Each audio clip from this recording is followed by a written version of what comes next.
then, so I'll be asking them some questions, but then later on, if anybody out here has questions that they'd like to ask the sodas, you'll get your opportunity before we're all done. And then after that, we can dismiss them if they want to leave, and then we'll just do some general meeting business, which won't be very long at all, so. All right, so I don't think we need any introductions, but maybe I'll let each one of you just introduce yourself, and then we'll kind of get started about Soda Farms. So, should we start with age before beauty? I'm me, and me. Yeah. No, I just happen to be the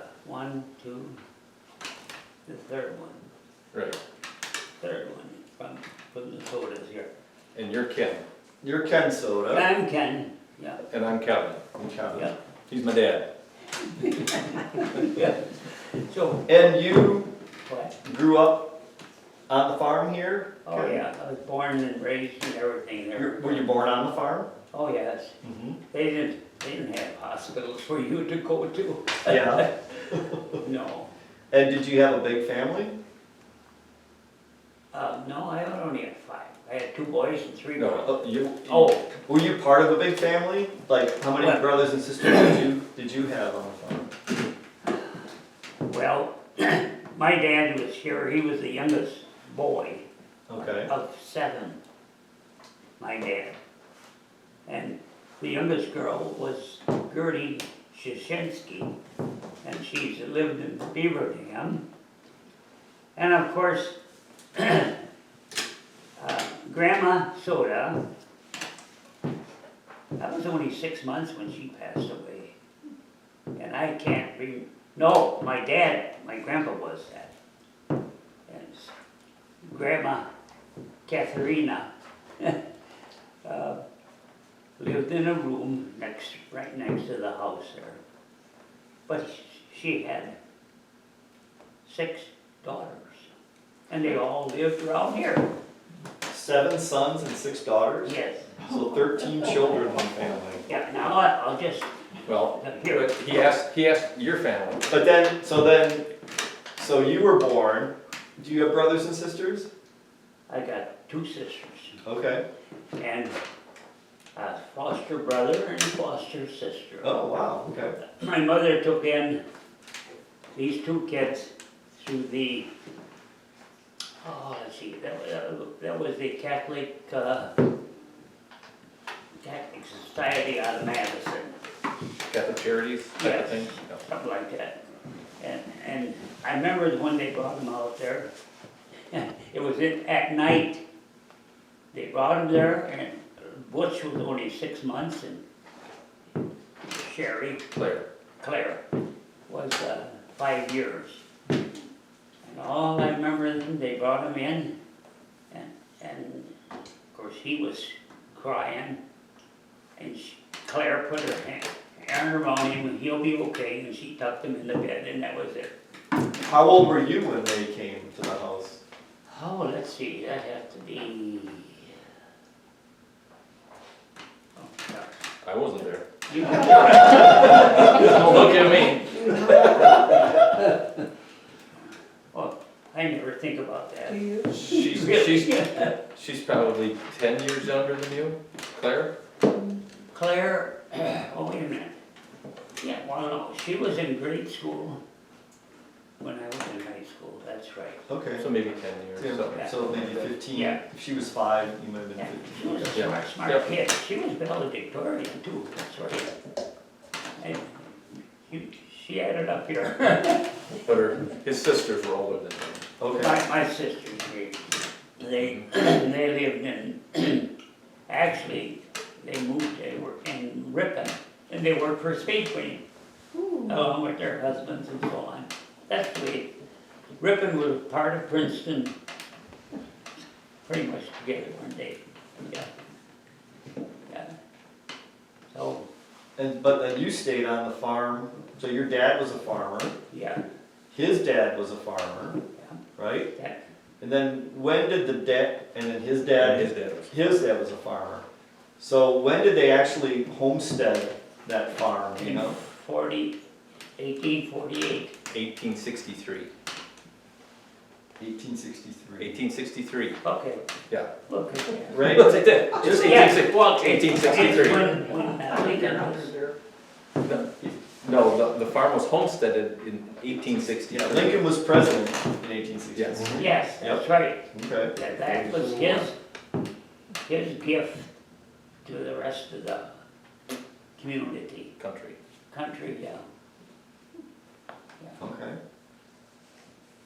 And so then it just has passed down from your great grandfather, right? to- They went from Stephen to Frank or Francis, Yeah, this was, and then to Stephen, and then to Ken, and then to Stephen and Kevin. yeah, so every So other Steve- one My was, brother and I are fifth generation on the farm. Wow. every other one was a Steve. Right, Yeah. right. So it's been in the family for 159 years. Wow. Wow, that's amazing. Mhm. Not really. We didn't know enough to move.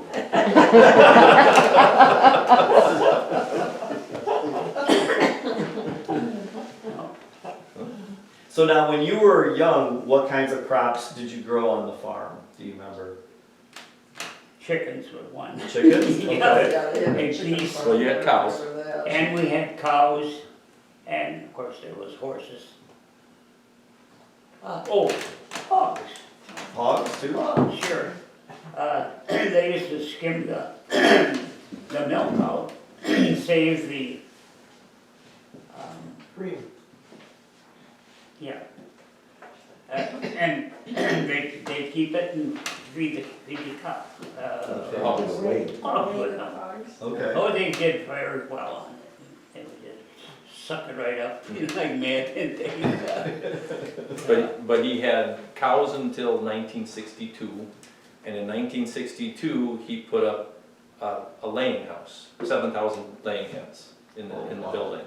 So at that time, he said he was growing mint, chickens, eggs, layers, yeah. and dairy cows, and he said one of them had to go. And he got rid of the cows. Yeah. And I thank him for it. Yeah.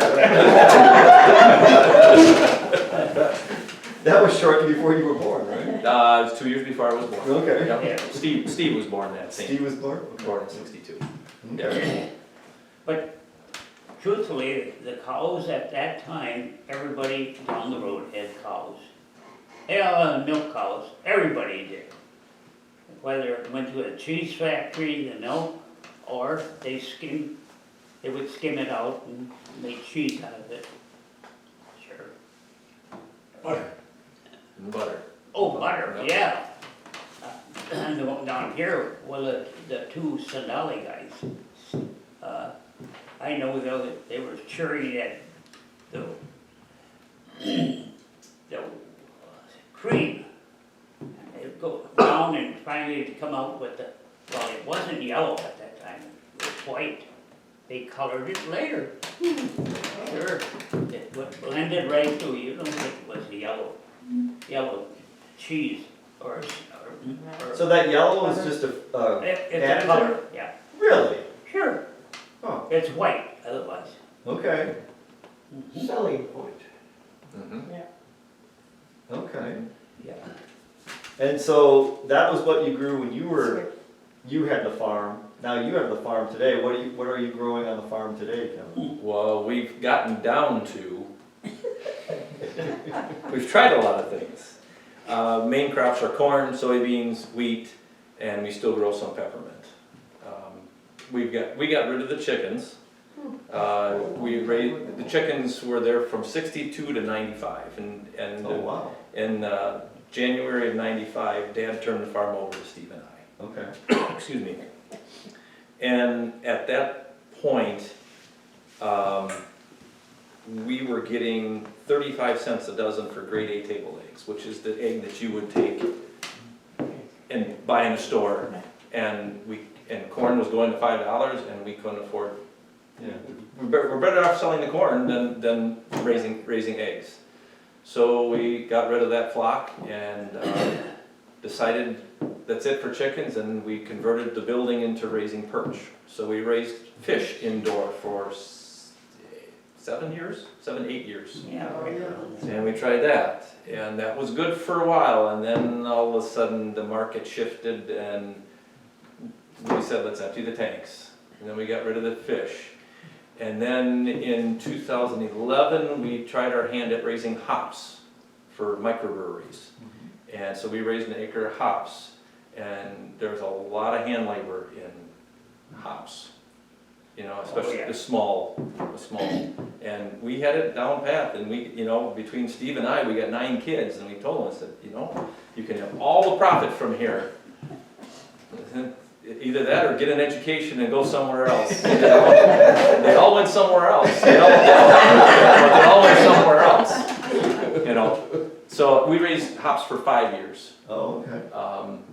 And we've raised canola, clover for seed, wheat. We got rye. Clover for seed. Yeah, that was a good. Yeah.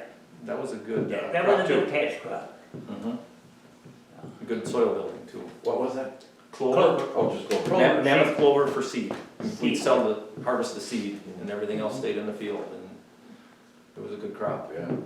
Yeah, at the time. So right now we're just corn, beans, wheat, and a small amount of mint, basically, And kids. and kids. Yeah, And kids. a lot of kids have been raised on that farm, it looks like. Yeah. Yep. Yeah, especially here. Yep. I mean, there were 7 boys and 6 girls. I'm gonna show people, but, so, this is the family that Ken came from. And this is Ken's dad over here. Right. And Joe was the oldest boy. He was right next to him. Okay. Yeah. Do you mind if I just pass this around? Sure. You can take a look at it, so if you wanna see. So, we'll talk a little about mint, and then we'll go back in history, but, you know, Chris and I got a chance to go visit them while they were harvesting the mint, and it was fascinating how they go from, Yeah. Yeah. Those I are the was 6 just- sisters. yeah. He was just thinking. I was just thinking you'd pass it around to show the front picture, but go ahead, Dave. Why I recognize them. But, so you wanna just describe, does everybody know how mint is harvested? Okay, First of all, the mint that we grow is a sterile plant. There are no seeds. So we have to have a root bed set aside from the year before, and we go in with old potato diggers and lift the roots out of the ground, shake the dirt out, and we have to transplant the roots. Okay? So there's no seed, there's no precision planting, anything like that. When we're on the mint planter, you kind of look to the side and see how many roots are going in the furrow and go, yeah, that looks good. It's not, you know, 32,000 seeds per acre or anything like that. It's just like, yeah, that looks good, we'll go over there. Yeah. So mint is a perennial, comes up every year. It basically grows like alfalfa, you know, looks like a meadow crop. And when we harvest, we windrow it, which is like you'd see in the fields when people are, you know, chopping silage. You know, they got windrows of alfalfa out there. The only difference is they use what's called a crimper, where they crush the stems to make it dry quicker. We don't want to do that, because once you crush the stems and the leaves, you'll lose oil. Yeah. Oil will evaporate or I should say more or less volatilize and go off, and we'll lose yield. So we usually let it dry for 2 days in the field, and then we use a forage harvester, just a regular chopper like you would have for alfalfa, and we have special wagons that are sealed, and in the bottom of the wagon there's pipes. It's a manifold, pipes with holes drilled in it, and when I do all the chopping and pull it into the mint still, which is we have a 300 horsepower boiler creating steam. So steam is forced into the bottom of the wagon. As the steam rises up through the load, through the plant material in the load, it vaporizes all the moisture, all of the oil and any water that's actually in the plant material. Then steam rises. So on the top, it's more of a vaulted top on the wagon, and there's a vapor line connected to the top. So all the vapor comes off and goes into a condenser coil, just like Moonshine. a still. I was gonna say, It is a still. it's a still. And it goes through a cold water bath, and the vapors is condensed back into water, or liquid I should say, and then the mixture of mint oil and water go into a separator. Oil is lighter than water, and you just skim the oil off the top. So basically you're just vaporizing it, condensing it back into liquid, and then just skimming it off the top. When they used to really do that, you could smell that. Yeah, so we went there, we smelled it, it's like, wow. And it takes, what, a half hour? About an hour to About an install a hour. load. So once they hook up the steam pipe to the bottom of the thing, it takes an hour before they're only getting water on the top. They've got all the Oh, yeah, oil that's out. it right there. I went out and I brought in some, brought in some peppermint. That's the mint. So, And you can chew on, you can take a leaf and chew on it, rub it on your fingers, whatever. A lot of people say that they have mint, but it's not, there's a lot of different mint out there, but this is the commercial variety that we grow. A lot of, okay, so you cut the mint off and then you pull the roots later? actually, the roots stay, those roots will stay in the ground because we can leave the field in for 5 years. What we'll do in the fall, because the rhizomes stay so close to the surface of the soil, and we grow it in muck, which is a low, like peat, but it's much more broken down. You can't tell the parent material. So if we have an open winter with no snow, the roots could freeze out. So what we do, we shallow plow it, maybe put it down 4 or 5 inches, and then next spring, it'll just come right back up. And So- they can use a field for 5 years or so. We generally go 3 to 5 years, depending on how it's producing. If you go longer than that, you'll get into disease and weed problems and stuff like that, and it's not worth it. And then you have to do that planting. And then we gotta go back through and plant it all again. Do you Mine- do mine- strictly peppermint? Was more like 3 years. We grew spearmint too, but the market for spearmint has just dropped. The thing right now is, there used to be, the highest we had 360 acres of peppermint one year. Or I should say 360 acres of mint. We probably had spearmint and peppermint. This year we had 22. And the only reason we only had 22 is because we can't get contracts right now. They are bringing in foreign produced oil. And what they are doing, what the end users are doing, so we can't sell directly to Wrigley's or Colgate or Fleischmann's for schnapps and stuff like that. I wondered about that. We sell to the buyer, and where most of ours, all of our oil right now is stored in Portage in a warehouse. We ship it out in 55-gallon barrels. There's about 400 pounds of mint oil in a barrel. It's not sold by liquid gallons or ounces. It's sold by the pound, by weight. And once it gets into their warehouse, they dewater it. There might be a little bit of condensate on the bottom, and then they take a sample, and everything goes through a gas chromatograph, and it tells out every level of menthol, limonene, carvone, furan, methylfuran. There's just a list of different properties that And the oil- weeds, and weeds. and they'll detect weeds that might have been in it too. And the end user, toothpaste, whatever, they have a certain recipe that they want with certain levels of each of those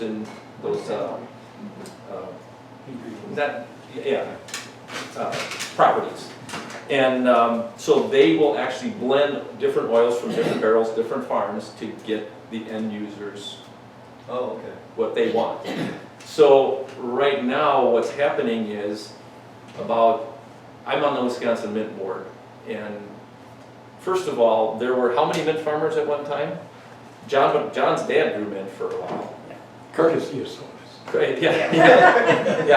There had to be in That was Wisconsin. the best thing that ever happened to your dad, when he Yeah. started blazing mint. My gosh, he could make money on that compared. It happened just at the right time. And I needed him to plant them and dig the roots, and we got along just fine with your dad. You know, we all do. So, That's what farmers would do. yep, at one time, I think there were as many as 60 mint farmers, mint growers in Wisconsin. We're down to 6. Oh, wow. There's only 6 commercial mint growers in Wisconsin. And this year, 3 of us didn't even have contracts. So what's happening is, about 3 years ago, they said that the market was, I'm gonna get this straight, 5 million pounds of domestic oil, and 75 million pounds came from Asia. This year, the buyer came around and said, we are down to 3 million pounds, and it's 100 million pounds from overseas. And they don't grow this variety. They grow, this is Mentha peprita. They grow Mentha arvensis, which to me is nauseating. And they're blending, you saw our oil. Mentha arvensis is about 70% menthol. And when they say if it gets below 72 degrees, the menthol crystals out and you got like a big slushy. And it's not a high quality oil, but it's cheap. And they can gradually shift their recipes from this to that, and you'll never know. Because it's so minute what they do. There is only one toothpaste that actually uses US grown mint, and that's Colgate. Crest does not. Crest, all the other ones, they all blend with foreign. I'm switching to Colgate. We did. We did. So when you have Colgate toothpaste, it is American grown. It's all American grown. But they found also now that they're making some of those components. I think carbon and limonene they can make synthetically in the lab. So what do they need us to grow it for? So.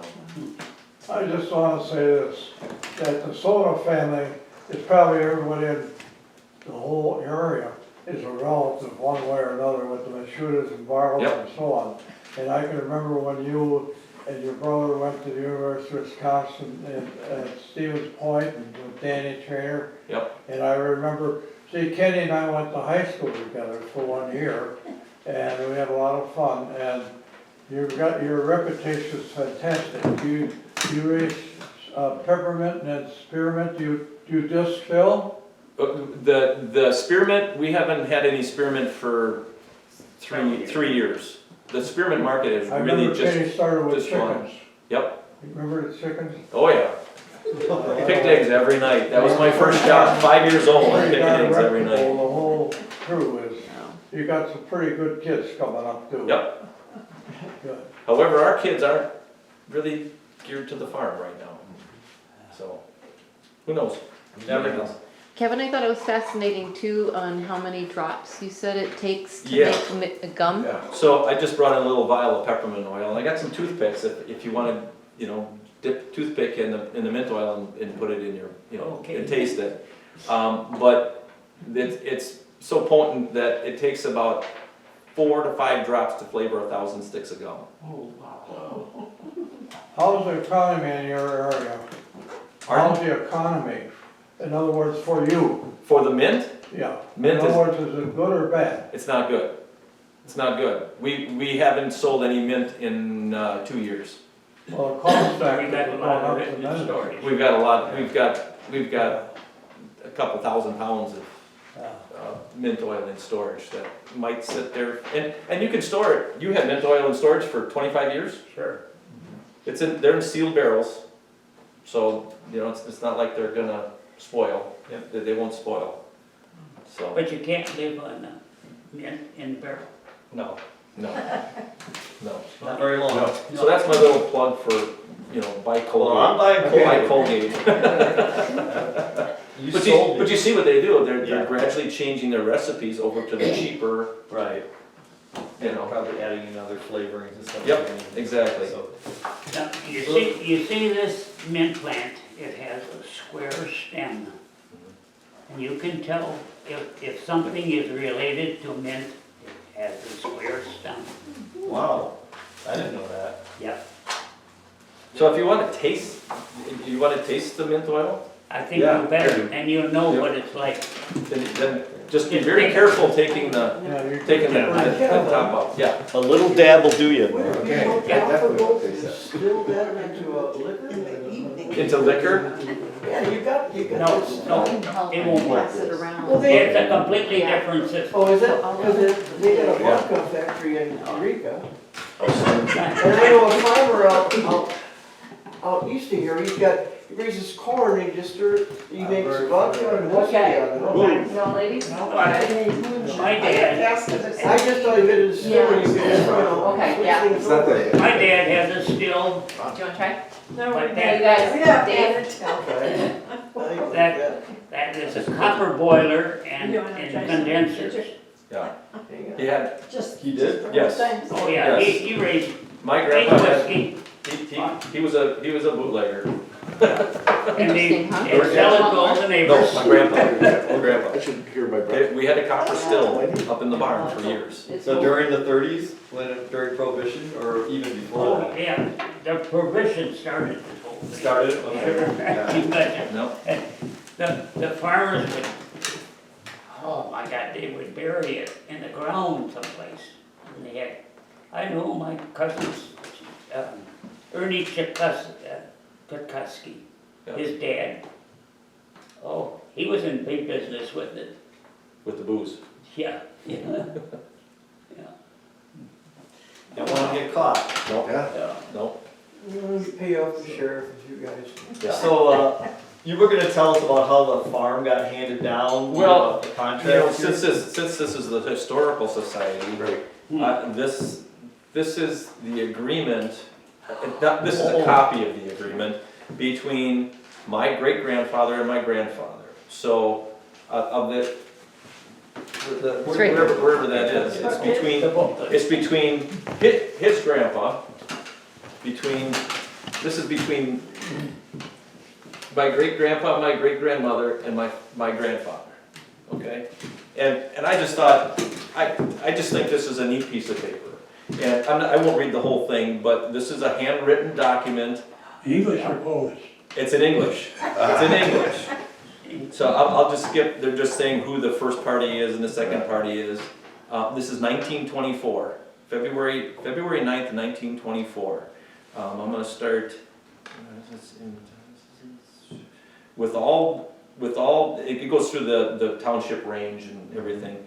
With all the stock and farming utensils thereunto belonging or appertaining, second party to furnish life sustenance to foresaid first party, to furnish annually 4 barrels of flour, 200 pounds pork, 100 pounds beef, 25 bushels potatoes, 1 dozen chickens to kill, listed to kill, 2 geese, 1 dozen eggs per month, 1 pound butter per week, 1 quart of milk per day. Of the above mentioned provisions, the second party is to furnish more or less of the amounts stated as first party needs may require. I'm gotta make sure I read this right. Also of groceries such as sugar, tea, coffee, etc.